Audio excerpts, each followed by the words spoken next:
নারায়ণগঞ্জের ফতুল্লা থানা বিএনপির সহ-কোষাধ্যক্ষ ও কুতুবপুর ইউনিয়ন বিএনপির সহসভাপতি তৈবুর রহমানকে ঘিরে দলের ভেতরে তীব্র বিতর্ক চলছে। নেতা হিসেবে নয়, বরং বিতর্কিত চরিত্র হিসেবেই বেশি পরিচিত তিনি।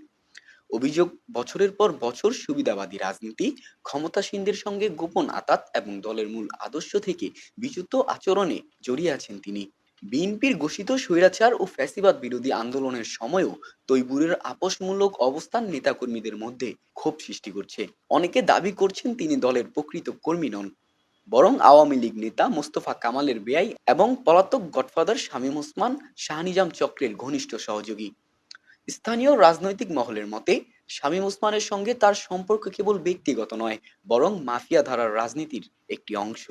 অভিযোগ রয়েছে, বিগত সরকারের সভা সমাবেশ ও বিরোধী দলের দমন পীড়নের সময়ও তিনি কখনো সরাসরি কখনো আড়ালে উপস্থিত ছিলেন। এমনকি বিএনপির মঞ্চ ব্যবহার করে ক্ষমতাসীনদের এজেন্ডা বাস্তবায়নের অভিযোগও রয়েছে তার বিরুদ্ধে।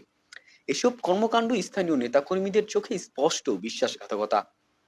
দলের আন্দোলনের সময় কর্মীরা যখন রক্ত ঝরাচ্ছিলেন, তখন তৈবুরের ক্ষমতাসীনদের সঙ্গে গোপন বৈঠকের খবর ক্ষোভ আরো বাড়িয়েছে।